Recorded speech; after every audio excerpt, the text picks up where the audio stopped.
What if everything you've been taught about being a good woman is the very thing holding you back? Think about it. How early were you told to be quiet, be nice, be grateful? Before you even knew what your voice sounded like, someone was already telling you to lower it. Before you could fully understand your desires, you were already trained to doubt them. The message was clear. Don't trust your emotions, don't trust your instincts, and certainly don't trust your fire. So here's the truth Glennon Doyle invites us to explore. What if you're not too emotional, too intense, too loud, or too wild? What if you're just untamed? Welcome to Success Resources Books Insights. Today we explore Untamed, a book that isn't just about self-help, it's about self-return. But before we begin, don't forget to subscribe to this channel. These insights aren't just summaries, they're soul sparks, guiding you to live a life that feels like yours. Now, let's meet Glennon Doyle. A former Christian blogger, Glennon wrote best-selling books and became a voice for mothers, wives, and women struggling with addiction, identity, and faith. But with Untamed, she stripped away every layer of who she was told to be until only truth remained. Let's begin. It starts at the zoo. A cheetah named Tabitha, raised in captivity, chasing a pink bunny tied to a jeep in front of hundreds of cheering tourists. She runs not because she wants to, but because she was trained to. But when the act ends, something happens. Tabitha stares beyond the fence. She paces. Her eyes scan the horizon, searching for a freedom she's never known, but somehow remembers. That image haunts Glennon, because she sees herself in that cheetah. And maybe you do too. We're taught to perform. Smile. Please. Perfect. We chase promotions, praise, possessions. But at the end of every act, don't you sometimes feel like Tabitha? Longing for something real. That longing is sacred. It's not brokenness. It's a map back home. Ask yourself, what part of your life looks successful on the outside, but feels lifeless on the inside? Tabitha reminds us that wildness isn't dangerous. It's divine. Glennon had the husband, the home, the white picket fence.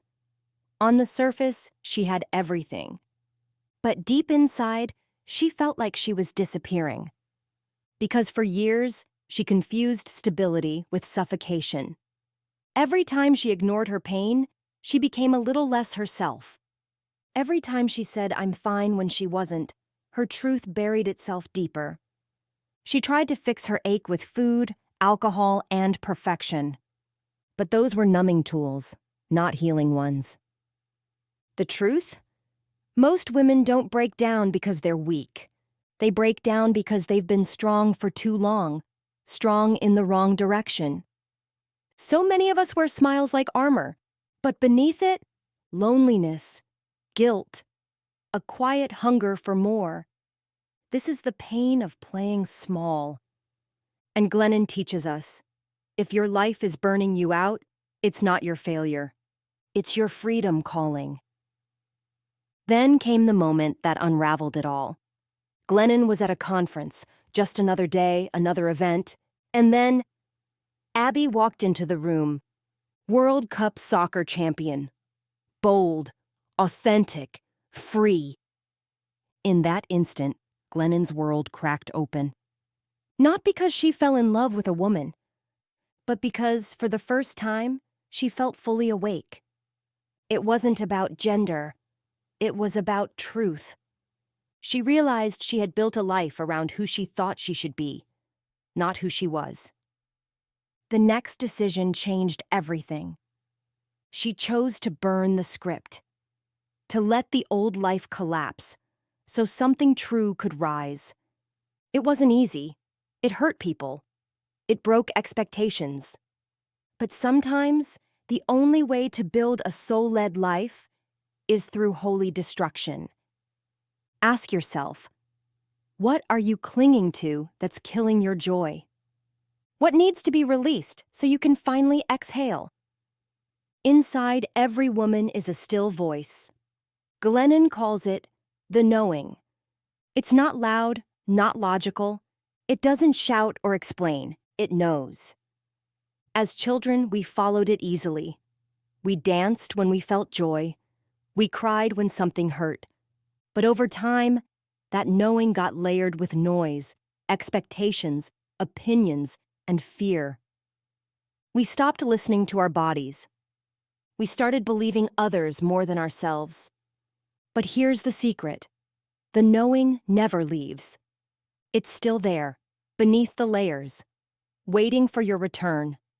The path to freedom isn't found outside. It begins when you sit still and ask, what is true for me? And then, dare to believe the answer.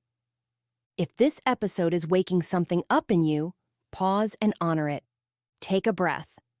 Then hit subscribe on the Success Resources Books Insights channel. This isn't just a recap, it's a revolution for your spirit, your story, and yourself. Now back to the journey. Glennon dismantles one of the deepest myths, that love requires self-abandonment, that a good mother is one who disappears for her children, that a good partner is one who sacrifices herself constantly. But what if that's not love? What if it's conditioning? Glennon says, the best gift you can give your child is not a perfect parent. It's a whole one, not a martyr, a model. She learned that when she's true to herself, her children become true to themselves. When she honors her needs, they learn to honor theirs. We teach our children how to live not by what we say, but by who we are. Motherhood isn't about perfection. It's about presence, integrity, and showing up as fully yourself. Glennon grew up believing faith was about rules, that holiness was obedience, that questioning was sin.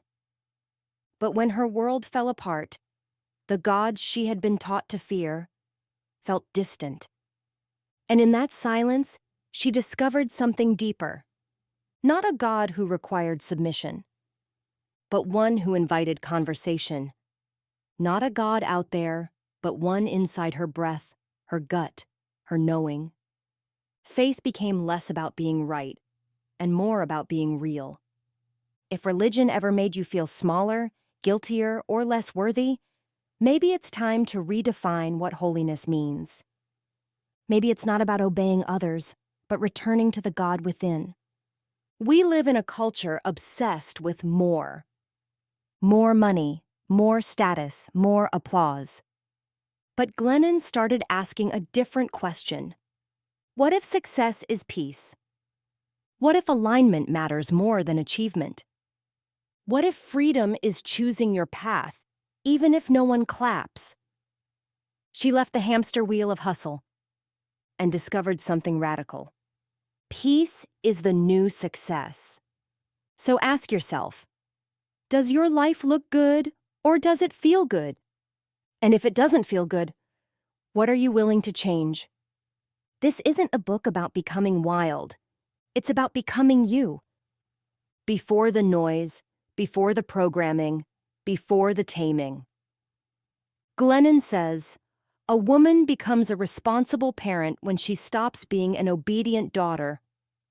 When she stops inheriting rules and starts writing her own. Being untamed doesn't mean reckless. It means real. It means telling the truth, breaking cycles, trusting your fire. Because freedom is not a destination. It's a decision you make every day. And it's always worth it. Untaming your life isn't a one-time event. It's a practice. Every no that honors your yes. Every boundary that reclaims your peace. Every moment you stop pleasing and start living. That's the work. That's the revolution. And it's not just personal. It's generational. Your freedom gives others permission to rise. So rise, roar, run like Tabitha. Because you were never meant to perform. You were born to be free. If this message lit a fire in you, share it. There's someone in your life who needs this reminder. Subscribe to the Success Resources Books Insights channel, and let's grow this untamed movement together. Because the world doesn't need more good girls, it needs more free women. This was Untamed by Glennon Doyle, brought to you by Success Resources Books Insights. You don't need to become more, you need to become present. This is more than mindset, it's a mission. Keep seeking, keep growing, keep giving, and together, let's make the world rich again.